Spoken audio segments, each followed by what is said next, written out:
Don Pepe.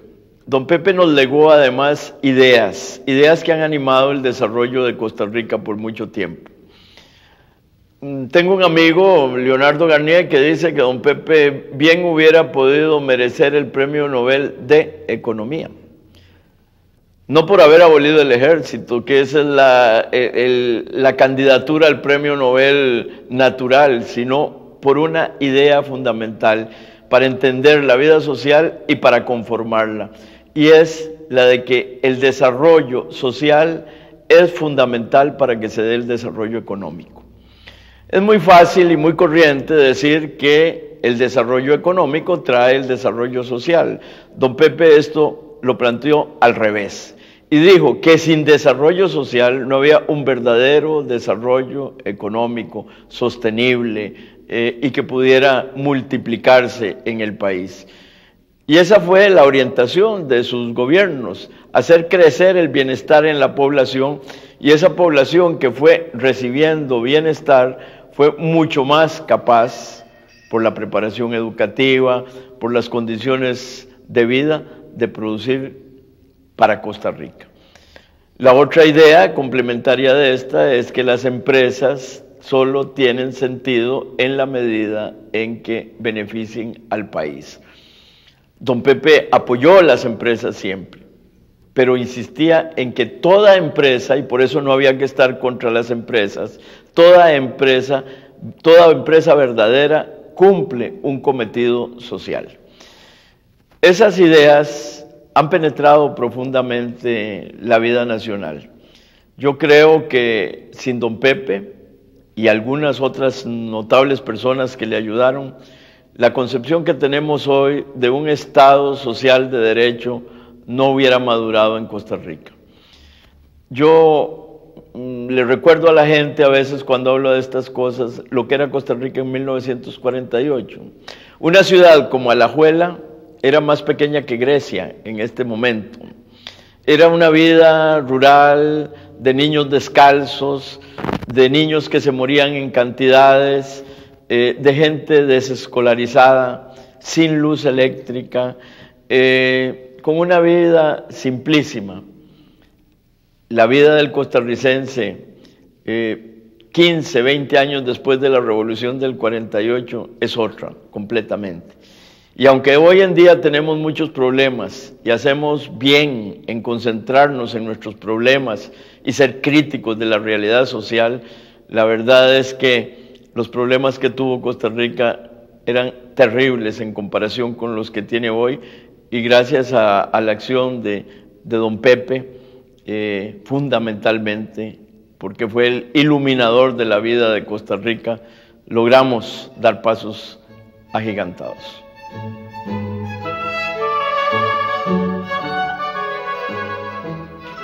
Don Pepe fue especialmente generoso conmigo en todos los aspectos. Tanto es así que, sin ser yo un político activo, decidió nombrarme como su primer vicepresidente en el tercer periodo presidencial, en el año 1970. Y ahí él dividió las funciones de gobierno en dos partes importantes, una social y otra económica. Y ya en la vicepresidencia me encargó a mí coordinar el aspecto social, y a don Jorge Rossi, el otro vicepresidente, el aspecto económico. Tuvimos muchísimas conversaciones orientadas fundamentalmente hacia combatir el problema más serio que enfrentaba el país, que era la pobreza, sobre todo la miseria extrema. Y en múltiples conversaciones, múltiples cambios de impresión, salió de su mente una idea que yo considero que ha sido extraordinaria, que fue la creación de un instituto Mixto de Ayuda Social, es decir, el IMAS.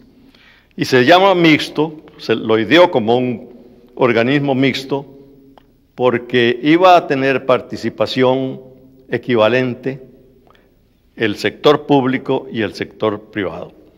La exposición que él hizo de sus ideas para constituir ese organismo de colaboración mixta entre el poder público y el sector privado causó una impresión extraordinaria, al punto de que hubo una acogida y un respaldo absoluto de todos los miembros del sector privado que ahí se encontraban. Tuvo la bondad de nombrarme presidente del IMAS y se logró la integración de la directiva con 4 miembros del sector público y 4 del sector privado.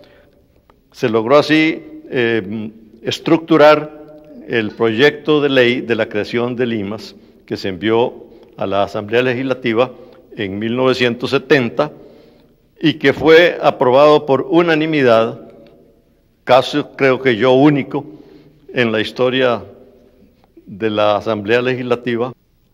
Paralelamente a la creación del IMAS, don Pepe ideó el programa de asignaciones familiares. Y recuerdo muy bien que me dijo don Pepe, se me ocurre que la financiación del IMAS la podemos obtener en asignaciones familiares. Palabras textuales, asignaciones familiares tiene los fondos y no tiene la estructura. El IMAS tiene la estructura, pero no tiene los fondos. Así es que la combinación de esas dos extraordinarias ideas de don Pepe podían dar un resultado, pues, a largo plazo muy favorable para la institución y para el país. Funcionó o empezaba a funcionar cuando terminó la labor del gobierno en el 74 y vinieron otros intereses políticos que al cabo de 2 o 3 años cambiaron radicalmente la ley del IMAS, volviéndolo una institución como hay tantas, y pues no se logró lo que originalmente había ideado e imaginado ese visionario que tuvo Costa Rica, que fue don José Figueres Ferrer.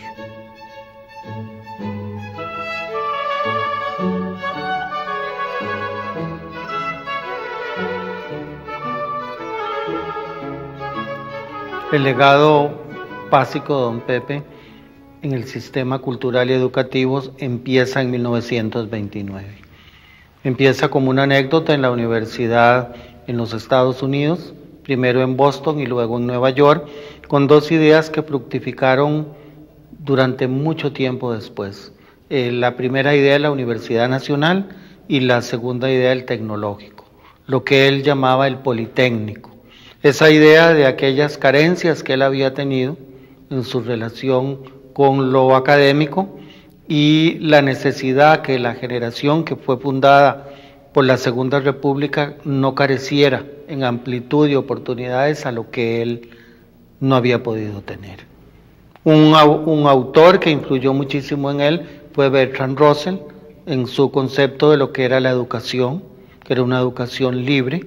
Él muchas veces se refirió que realmente su universidad o su manera de percibir la academia era la biblioteca, los libros, hacia una cultura de lectores, que era también lo que él pensaba. Y con base a eso, desarrolló después con una cosa muy importante, que es tomar el pulso a la comunidad. Cuando la comunidad herediana tuvo la idea de crear una universidad nacional, él estaba ahí. Cuando la comunidad de Cartago pensó establecer un instituto tecnológico, él estaba ahí. Hubo muchas ideas, hubo mucha gente que aportó criterios, pero él tuvo siempre esa destacada visión de apoyar en ese momento ese tipo de cosas. Y luego lo que él también le encantaba, que era la educación a distancia, la educación que se daba por medio de folletos, preguntas y respuestas, que fue donde él se formó también en todo lo que eran las ciencias y las técnicas, más la lectura de todo, pienso yo, un índice de lecturas de los autores citados en sus entrevistas, sus conversaciones, sus obras fílmicas, determinan un pensamiento vertebrado en lo educativo y cultural. Empezando por los grandes clásicos, empezando por Los Miserables de Víctor Hugo, que influyó tanto en él y que le hizo siempre pensar en las grandes mayorías desposeídas que él había ayudado a vestir y a calzar con la Segunda República. En un momento de su vida, su mamá hizo un anagrama de su nombre y don Pepe fue un hombre que tomó muy en serio lo que ahí decía, que puede para que sea para otras personas un enigma, ¿verdad? La singularidad de él era que desde siempre tuvo conciencia de su destino, que iba a ser una cosa importantísima, real, concreta, visionaria, que es cuando él dice vamos a fundar la Segunda República. Nadie ha tenido en este país la arrogancia histórica para saber lo que es. Y eso empezó desde que él leía muy jovencito en los Estados Unidos, ¿verdad? Toda esa admiración que él tenía por la ciencia, la cultura y la tecnología, y que eso era imposible de no entender el siglo que venía, que era el de él, el siglo XX, y posteriormente el XXI, en esa unidad. La unidad de tener también vertebrada una mente receptiva a todo, desde las más sutiles lecturas de Tolstoy hasta los más intricados libros de economía de John Kenneth Galbraith, pienso. Es un caso singular. A los costarricenses nos cuesta mucho entender. Posiblemente en la historia haya habido unas 5 personas que puedan tener esa disposición de asumir su destino con una cuota de genio.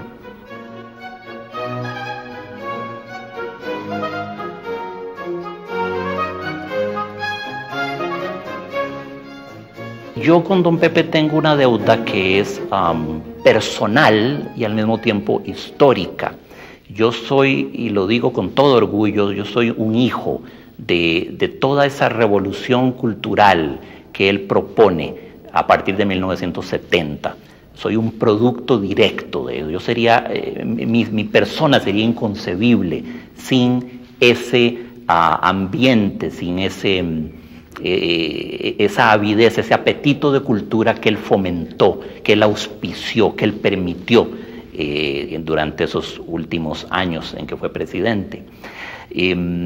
Estamos hablando de un mandatario muy particular, de un hombre que leía Plutarco, que leía Cervantes, que tenía una gran pasión por Tolstoy, Ana Karenina, La Guerra y la Paz en particular, que leía mucho a Chekhov, que gustaba mucho de la poesía, leía mucha poesía a don Pepe.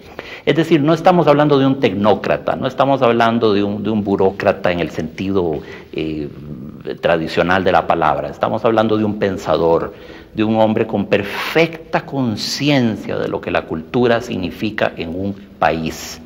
Después de haberle dado a Costa Rica estabilidad institucional, estabilidad constitucional, estabilidad jurídica, social, después de haber cimentado todo ese gran edificio que constituye la Segunda República en Costa Rica, don Pepe culmina, corona su paso histórico por nuestro país con la creación del Ministerio de Cultura en 1970.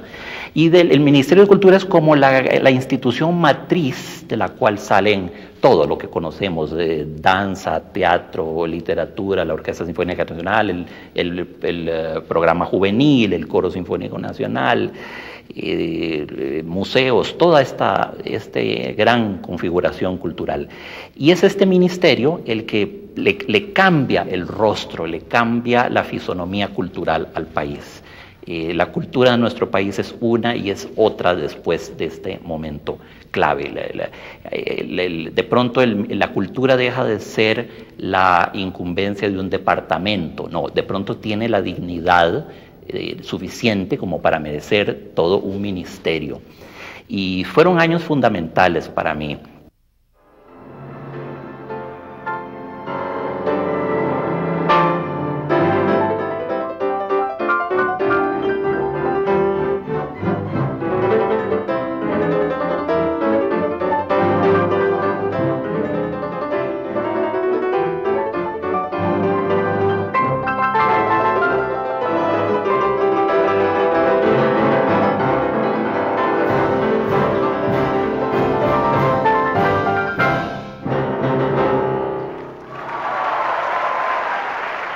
por fortuna, hubo un gobernante que entendió esto perfectamente.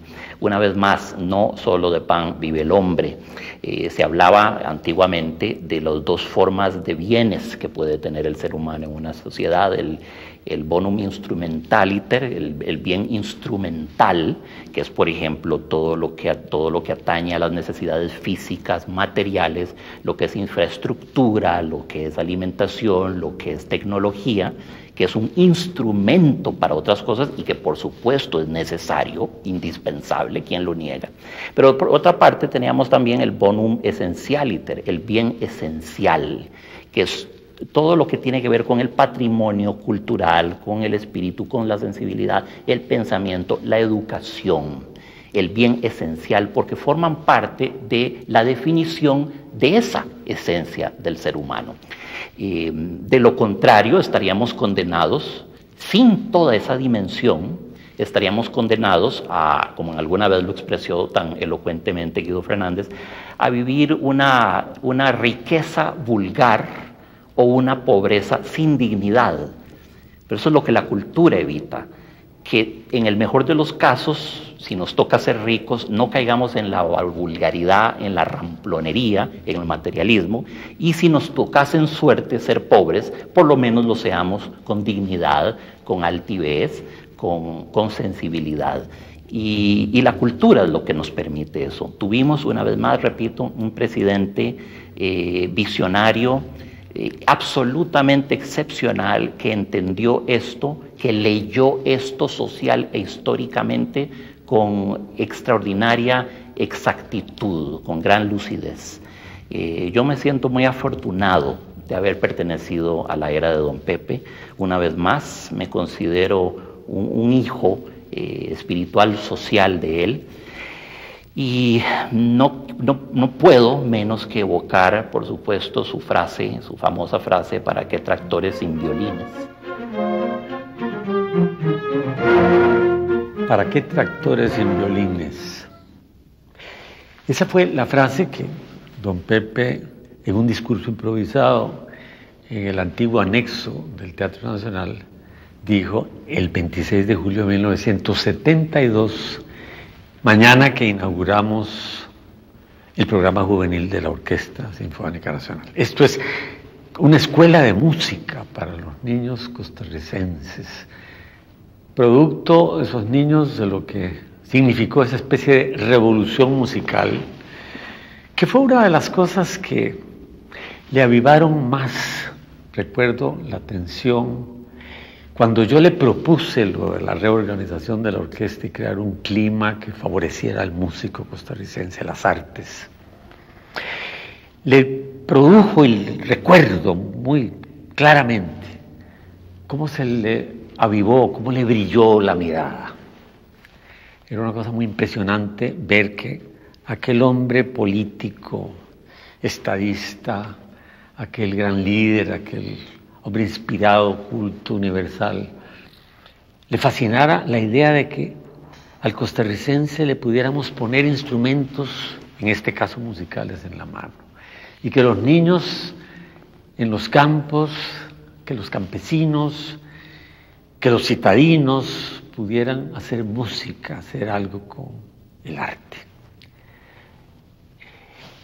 Promovieran o se promoviera con este nuevo proyecto, con este programa que se inició en su gobierno último, el 71, el gobierno del 70 al 74.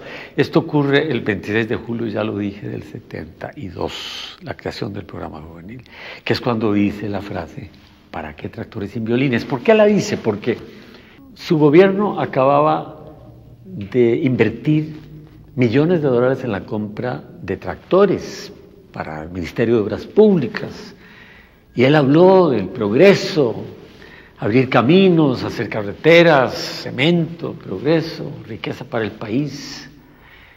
Pero cuando pienso en esos millones de dólares y me veo rodeado aquí de niños, de instrumentos, de ustedes padres de familia, de ustedes maestros a los músicos, y veo estos violines aquí que nos rodean, digo entonces, ¿para qué los tractores y el progreso si no tenemos esto otro, lo espiritual, los violines? Silencio, silencio y no palabras, es en realidad lo que se impone. El más respetuoso de los silencios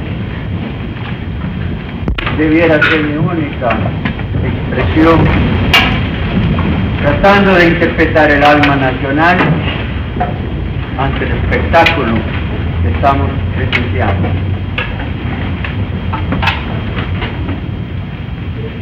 Me ha hecho esto recordar que cuando yo tenía la edad de uno de estos niños, pregunté qué es un silencio en el pentagrama.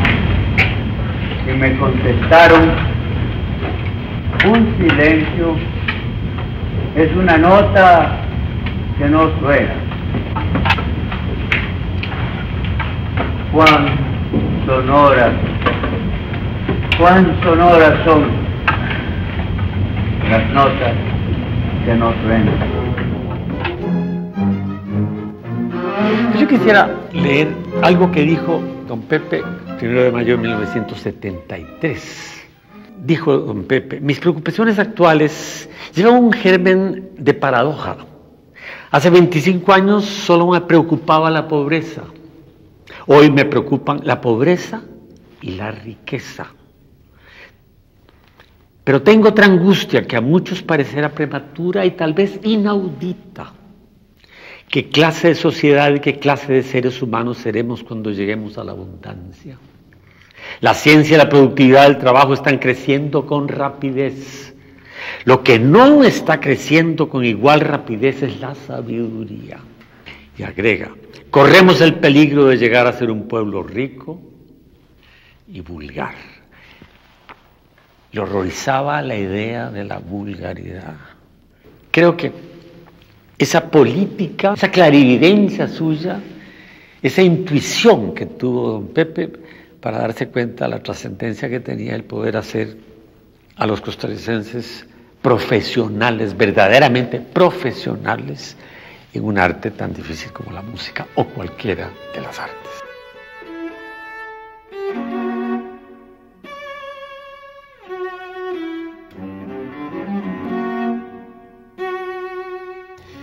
José Figueres fue un hombre extraordinario, una personalidad poliforme, un hombre de muchas facetas.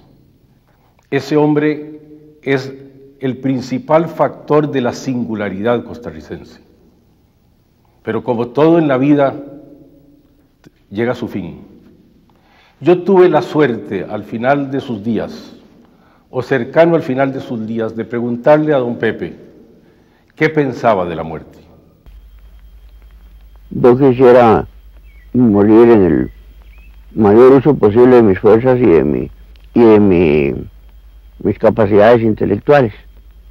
Pero sí, no quisiera yo morir con alguna deuda moral, de que se le hizo una injusticia a alguien, de que se le pudo ayudar a otra persona un poquito más de lo que se le ayudó, de que no se le expresó gratitud por los bienes que hizo.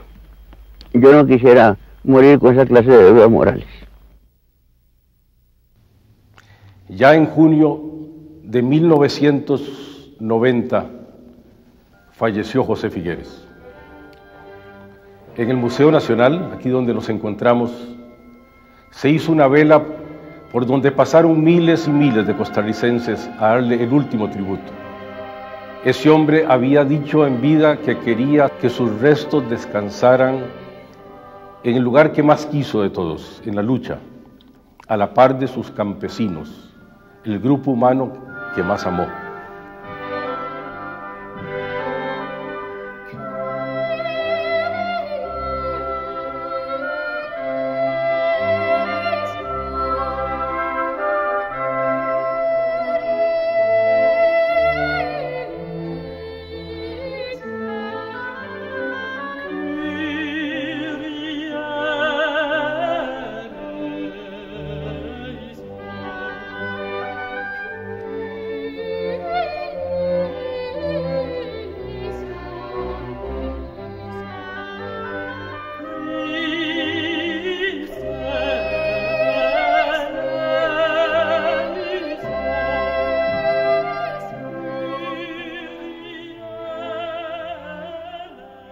la mano del caudillo Figueres hemos recorrido parte de su vida e historia, sin el afán de hacer ni un apunte biográfico ni un ensayo sobre su persona, sino indagar en la naturaleza de su pensamiento y la herencia que nos legó este célebre desconocido.